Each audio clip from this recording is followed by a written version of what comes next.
Hello and welcome to the Aurora Education Commission podcast number 5. I'm Jeff Craig, the Director of Education and Workforce Development, and today's guests are Rosalia Saida, the Director of the Fox Valley United Way Early Childhood Initiatives, and she is accompanied by Amber Rowland, the Manager of Family Engagement. Rosa and her team are very involved in the Birth to 5 initiatives throughout the region. Today we will get to hear what all that entails, the work they are doing, the work to be done, and some of the other details that surround that. Rosa is also a current Education Commission member. Ladies, welcome to the episode. Thank you. Thank you for having us. Absolutely. Glad to have you here. Looking forward to a great conversation. This is a little different than some of our educator partners, and you guys bring a whole new flavor to the show. So thanks for sharing your time with us. Sometimes I think we use some of those monikers like the United Way, and people have a certain perception of that. So maybe if you could share with our listeners what the Fox Valley United Way does, and then we can dive a little deeper into what Spark is. And just so I can remind people, Spark is strong, prepared, and ready for kindergarten. Exactly. Thank you for having us. And yes, we can share a little bit about what is Fox Valley United Way. So what we can share is that we've been in the community for more than 100 years. Wow. Serving, our community in a way that we really care about what's going on. Absolutely. We focus on what are the needs, and we move people, we volunteer, but we also raise money. That's one of our main focus. Raise money to support other organizations. That's one of our main functions. With the Fox Valley United Way, we also create initiatives, and that's how Spark was created 13 years ago. Okay. Because they identified the need to have better early childhood programs. Absolutely. So that's how Spark, and you share that is a strong, prepared, and ready for kindergarten. Yes. Yeah, that sounds, so if I do my math right, that was about a year before I came to the community in my role as a superintendent. So we created some strong bonds with the leadership and with those teams there. So you talked about the Fox Valley United Way. And so the United Way, people's perception probably over time was that it was a fundraising arm, and really was very generous about how it distributed those funds. But then you talked about, here comes along this fledgling Spark organization. Mm-hmm. Talk a little bit about what that does and what that means, and the impact that you're having with our community partners. So basically, Spark, it's a collaboration. STAR has a collaboration, and I'm sure you remember that, meaning there is more than 40 agencies around the table. Wow. In the early childhood field. One of the main things that we also do, we have our meetings every month where those agencies that serve families come together, and we first build relationships. We make sure everybody has a voice. We kind of learn what they are doing, what are the new services that are coming to our community, and at the same time, we support each other by learning and not duplicating services. Sure. So if agencies need referrals, or there is a new home visiting program that they have more capacity to serve more parents. So that's how a Spark support them. Sometimes they need training, and those are the kind of resources that Spark has. So we provide training, support, referrals. So those are the areas that we focus on. And I know we've talked about agencies in a very broad term.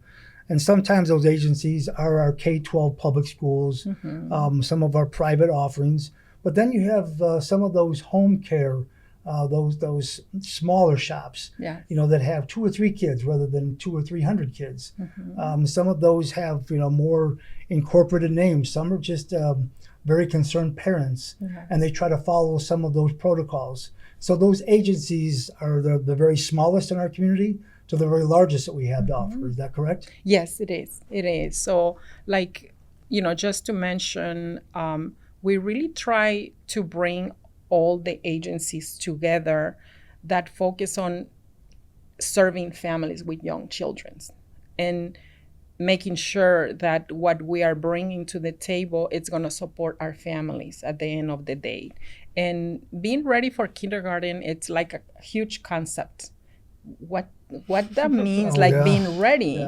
Yeah. So basically, what we do, we talk to parents because having those kids ready for kindergarten, it's also making sure those kids have immunizations, they have dental appointments, eye visits. It's a lot of things. Yes. And also understanding that we have a lot of kids that are coming from different backgrounds. Some of the kids, they are very used to the childcare setting. We have kids that they don't know what is a childcare setting because they always been at home. Yes. And, So- and the focus of the only sole focus of the parents, right? Exactly. So that can be challenging Sure. for not only for the child but for the parent too. And I don't want to speak out of turn, but over the years in my roles in education, specifically about the early childhood opportunities, the importance of why being prepared for kindergarten is because those first 2,000 days of life, from birth to day 2,000, 95% of that brain is developed. And why wouldn't we want to be a part of that in an organized fashion?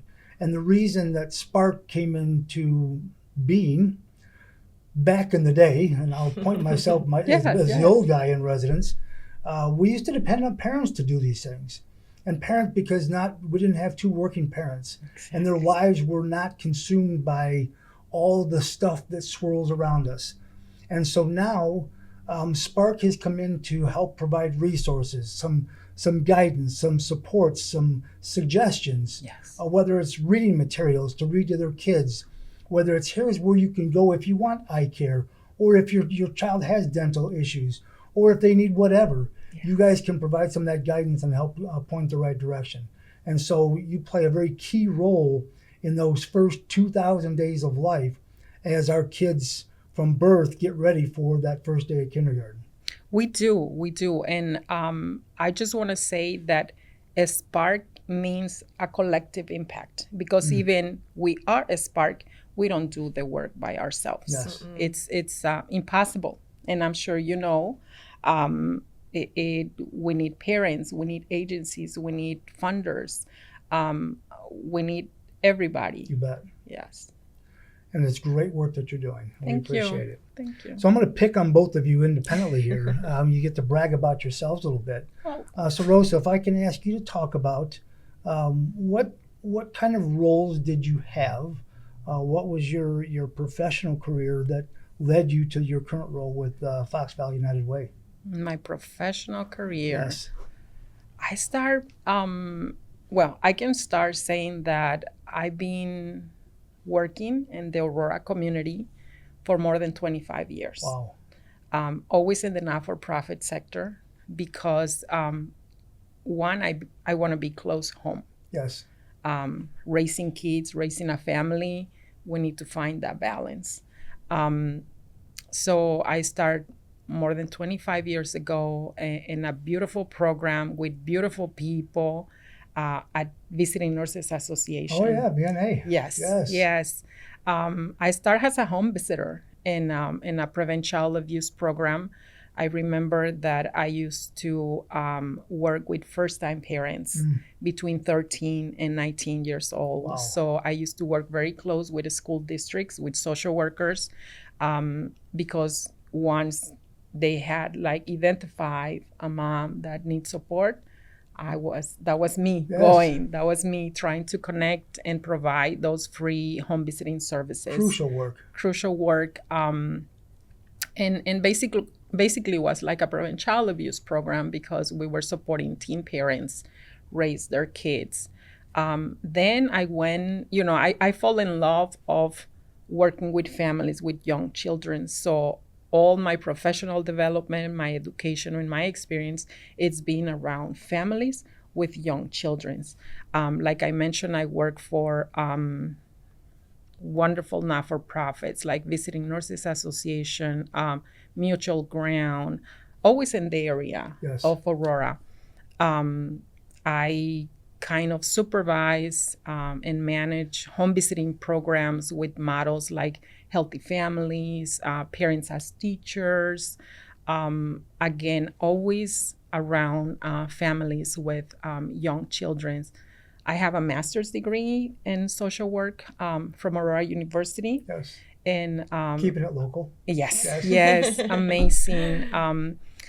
And I just graduate, I can say 2 weeks ago from Erickson. Congratulations. Thank you. That's outstanding. From Erickson Institute. And can you share with our listeners what that is? I've heard some of the presentations from them, the Erickson Institute. Yes, the Erickson Institute. I graduated 2 weeks ago with a certification on infant mental health. So very that nice. means, I'm able and capable to work with little ones up to 8 years old. So that's a plus. Pretty neat. It is. It's amazing, and I think I always try to find ways to be more prepared. Yes. So I can serve better. Awesome. Yeah. Thank you. That's me. Amber, talk to us a little bit about some of your roles that led to being the manager for family engagement, and then what does that mean? What does that entail? So I have a master's degree in leadership studies from North Central College, and I've always wanted to go into like an advising, coaching kind of role. Sure. So I worked at Pearson Education for about 5 years. I worked with a lot of college students and then some. And then I had my daughter, and I was interested in a role at Waubonsie Community College. It was a grant-funded role through the state under the Early Childhood Access Consortium for Equity, which is known as the ECA's grant. So I don't know if you've heard about the ECA's grant, but yeah, so essentially it's a scholarship that helps college students who are in the early childhood education program in hopes to fund their schooling so that the field of early childhood education could become professionalized. Awesome. And that really increases quality of life You in bet. teachers, but in turn, it increases quality of life in children and parent satisfaction in daycare centers and accreditation standards. So it really is this like wonderful snowball. While I was working there, I was attending the Spark monthly community meetings because they partner with agencies like Waubonsie Community College. It's very full scope with early childhood with Spark. And they let me know about the role. They let us all know about the role. And I had an option to kind of go into like admissions or into like stay that early childhood track. And I just like, I literally can't picture leaving anything with early childhood. Rosa, you inspired me so much. But even my daughter, like family and just meeting the families in Aurora, and the Fox Valley United Way team, like everything's just such a like, it all works together really seamlessly. Absolutely. And it just makes so much sense. So I started working for Spark. I've been here for about 14 months. Okay. And I've So just enough to get your feet wet.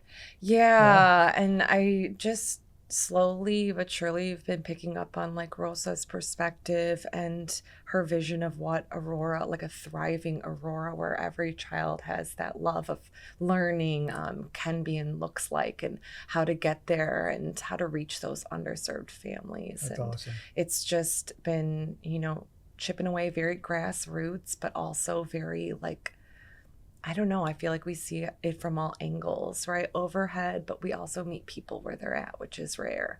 So, and Aurora's, Illinois' second largest city. So Yes. it's hard to meet people where they're at sometimes. Like it's very hard, but we're figuring out how to do it. And it starts with that collective impact and that collaboration. Like we wouldn't be anywhere where we are without everyone. I appreciate you sharing that. And from my previous chair, My lens was that the work that you guys were doing in collaboration with all the agencies that you've identified is so critical, probably more important today than ever before, to try and clear away the noise and focus on how do we get our children ready for our K-12 opportunities, and have them be a healthy individual all around. And so we appreciate not only you ladies but your entire team, the effort that you guys bring every single day to our community. It's important work. So thank you for that. Rose, I'm going to pick on you a little bit. Since you took over this role just a little while back, you've been on the Education Commission. And so I'm going to ask your perspective on how you think the Education Commission can play a more effective role in our overall community, and then how can they play a more effective role in the work that you and your team are doing? Mm-hmm. Two-parter. And you guys can both jump in, so yes, however makes yes. sense for you. Well, I can say that the work that we do at Spark aligns with the Educational Commission Absolutely. Mission and vision. And I think the second one, how can the Educational Commission be more effective? And not because you are here, but honestly, I can say that the Educational Commission, it's really intentional about what they are doing or what we are doing, because I'm part of the Educational Commission. You know, they are very open, meaning around the Educational Commission table, it's people that they need to be there. Yes. We have all the school districts. Mm-hmm. We have colleges like Aurora University, College of DuPage, Wabansi Community College. And the second part is we are always assessing who else needs to be there. Yes. Who are we need to invite? And you shared last time, like the time that it took you to go around and talk to people. And I think that's crucial. It's, remember, I'm a social worker, so I'm always assessing and I'm always trying to see what is working, what is not working. And I think that's what the Educational Commission is doing. And it's just the people that are around the table, they really care about our kids. So, you know, how can you not do the work? You bet. You bet. Thank you for sharing that.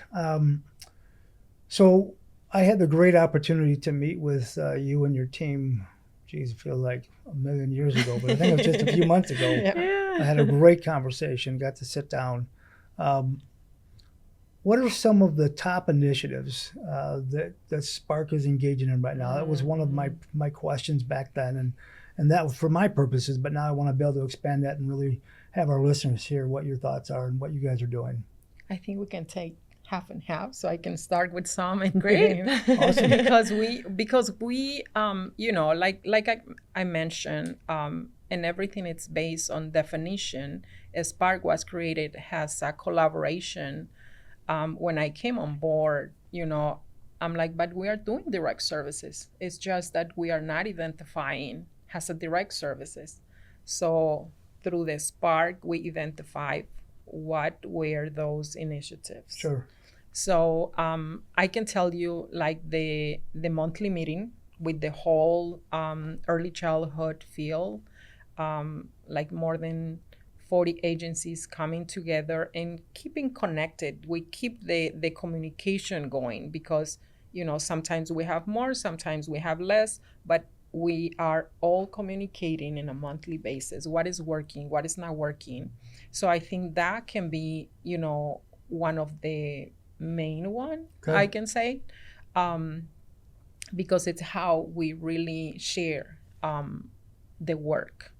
The second one, Bright Beginnings. Yeah. It's basically an initiative that we partner with local hospitals, and we provide resources to new parents. So we start from the beginning. Sure. You know, once the mom give birth, they are able to receive like a bag of resources with a free book. Yes. And a onesie. And a onesie, exactly. And the main thing is that it's a lot of things going on once, you are a parent, but they can go back and see that there is like, one starting point. Yeah. Once they call us, they will find out about all the 40 plus agencies that, are working with us. So that's our main focus with the Bright Stars. So really what you guys you focus on making sure that our new parents are aware of all the resources available to them. Exactly. Because sometimes they don't even know who to ask, right? Yes. So if they need, where do I take my baby for a wellness check, or where do I go for, what should I be doing when they're 2 months old? Yes. What should they be speaking? Should they be walking? Should we be reading? Should we be playing music? So Yes. you guys come alongside and really provide a lot of information, but also where can I go to get this expertise help in helping raise their child? Is that an accurate statement? Exactly. Yeah. Yes. And not only, we make those referrals, we make sure they have whatever they need. Can be childcare, can be home visiting, can be developmental screenings. We just want to provide parents with all the resources available that are in our community. So that's one of many initiatives. Yeah. Our play groups, I think those are amazing, and those are my favorite ones because like our first play group, it was like Play Learning Connect, and they were created with the intention of having an activity for the child, like can be like a preschool activity. Parents will learn about different resources in the community and connect, because we will make the referral right away. And some of our play groups, we invite agencies with us so they can connect with those parents during our play group. After we kind of when I came aboard, we design other things, like we identified that there are a lot of kids that don't have that opportunity to join like an after school program, especially during summer. Parents, they have 2-3 jobs, and sometimes the kids, they have to stay with grandma or with a relative at home, and they don't have those opportunities to have like a structure preschool or after school activity. So our play groups are very intentional. So basically it's like a preschool activities all around the town. Yes. So we go, one of our main play groups we do every summer is at the Black Hawk Park. Sometimes we have more than 25 families coming together, and kids, and it's just fun to bring those opportunities to kids that they never play with pain, or they never utilize, like scissors or things like that. Even like little things like going through transitions, or like a nonverbal cue lesson plan, or sitting down and listening to a story time, or I mean, they don't have to sit, but no, but I mean, it's important. Story time, dancing, like having that instructor present, and parents feel empowered too, because we encourage them to ask open-ended questions, to make more of an impact and reach more outcomes, and then they get that confidence, like slowly but surely, to become like that role as parents as their first teacher too, which is crucial. And I think we also help parents start thinking about, it's your child going to kindergarten. Yes. What do you need? What do you think the child is going to need? What school district you're in? Exactly. They're going to be a baby the rest of their life, right? Exactly. Exactly. So, those play groups, we love those play groups. Our parents support groups. We also have like intentional groups for parents, where we talk about all the issues that it's about parenting. And we kind of provide like a safe environment where parents can come and ask questions and learn about each other, and really start thinking about like the importance of getting ready for kindergarten. And that opportunity for parents to ask those questions, sometimes it's not necessarily that they get an answer, but it's to know that other people have the same questions or are wondering, am I doing the right thing? Or is this the way it's Sure. supposed to look? Yeah. Or is my child supposed to behave or act this way? And so sometimes it's just a verification of Yeah. I'm doing the right thing, or maybe somebody else is doing it a little bit different, and I'm going to steal their ideas. Exactly. No. So some of these initiatives that you talked about, how do you hope that they're going to impact the greater community? If you rise up to that 50,000 foot view, Right. what's your hopes of the impact of what you do?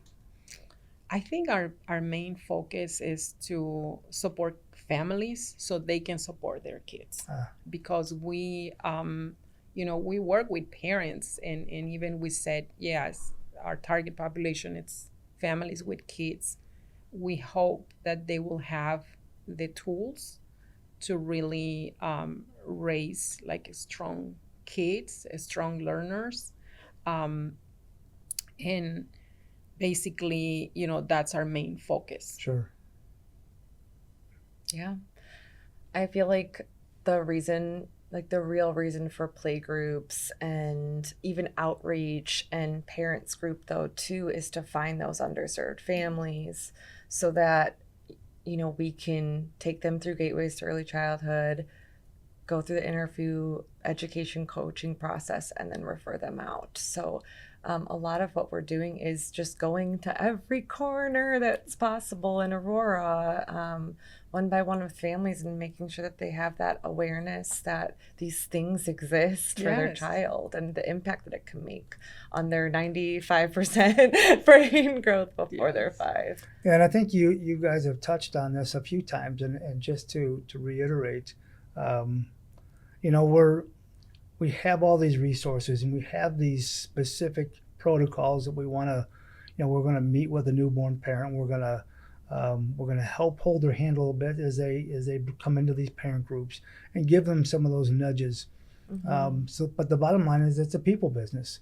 You talked about meeting them where they are. You talked about sometimes they're just one-on-one discussions, even though we're the second largest city in the state. We will find those individual families Yes. and really treat them like a they're the only focus in our world. Yeah. And I think that's how they come away. We talk about play groups, talk about parents coming in and collaborating and all the fun stuff. But I know there's challenges. I know this isn't easy work. If it was easy, everyone would do it, right? But you guys have taken on the honorable role. So what are some of the challenges that you're facing in your efforts today? I can share staff capacity. Mm. We are just 3 full-time staff serving the second largest city in Illinois. Yeah, 2/3 of Spark right here. Yeah, so like for me, what do you think? Definitely. I also think that spreading that awareness about the importance of even prenatal to age 5, a lot of people focus on school age, and there's just so much to be done before school Absolutely. even starts. But then there's also not one path. Yeah. So we really work to find the right fit, the path that works for that family the best, to make sure that specific family is kindergarten ready. And then capacity goes into play with that, because you're spending these times with all these families, and it's private, public, this, that, there's so many options, that there are only so many hours in the day, and it could be challenging, but it's so rewarding, and it's just so worth it. And it's incredible when you see it click in a family, and you see them smiling at something that their child accomplishes before their eyes and before your eyes.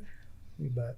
But I think that's how we, rely on partners, like the city of Aurora, like other organizations, like parents. Yeah. Parents, they support our initiative Absolutely. by sharing. Yes. So, can be challenging not to have the capacity that we wish to have, but it's also nice to share the work with others. Yeah. So we've talked about some of the challenges. I'm going to ask each of you to share something you're most proud of in your current role. And whoever has one pop in their head first can talk first. I have two. So Go, do you want to do go? it. No, go ahead. Okay, so I have two. I can say I'm most proud of the culture in our agency, in our team, like our Spark team. It's just there is no day that I can, wake up and I said, oh, I gotta go to work. I don't remember. Yeah. It's like, let's go, let's do it. So, but that is nurtured by the team, like the environment, even the new interns. We have like 3 new interns from Aurora University. They are always so grateful and helpful. Volunteers. We just have one volunteer for the last 3 weeks, and Yes. and he is like so happy to come. And Yeah. it's like, what else I can do? And I'm like, wow. So honestly, the team. Yes. That's what I'm really most proud of. The second one, it's the relationship with the organizations that we work with. We cannot do the work that we do without them. And that doesn't happen by accident, right? No.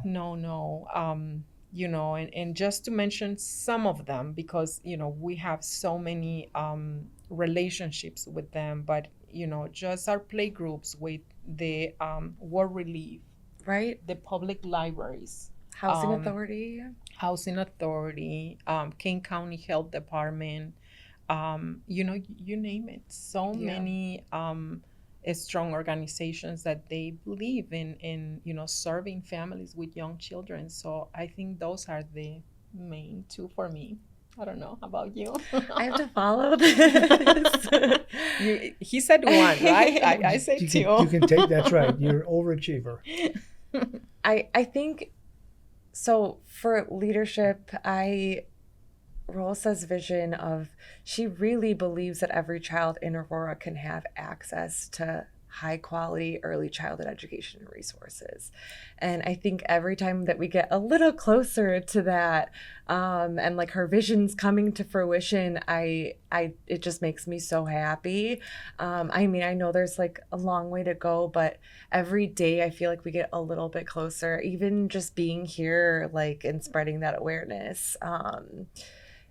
That like, if we empower a family to even like advocate like for early childhood, and spread even more awareness. But I think every day that we get a little closer.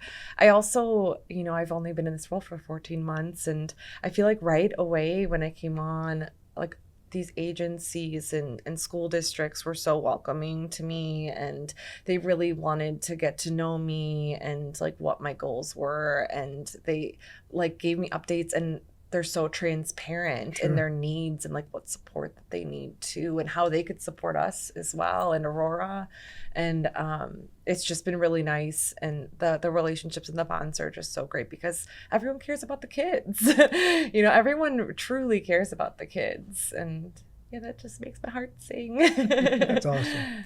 Yeah. So as we get ready to wrap up, I'm going to ask you to put your sage advisor hat on and ask you to share what advice would you give parents?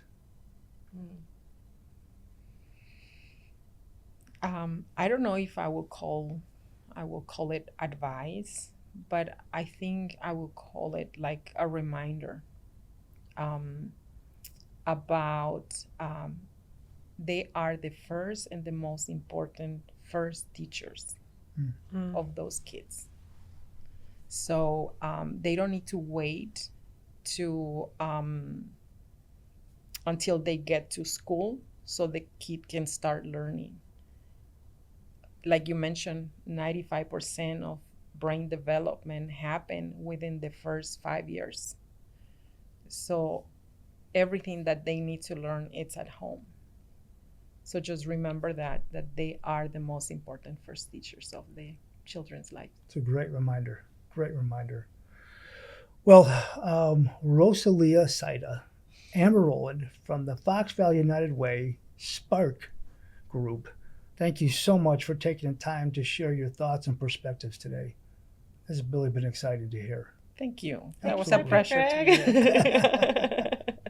Thank We you didn't for no having surprises, right? No surprises. So this is Jeff Craig. We're signing off for the number 5 podcast, and we'll see you next time. Thanks for watching and listening.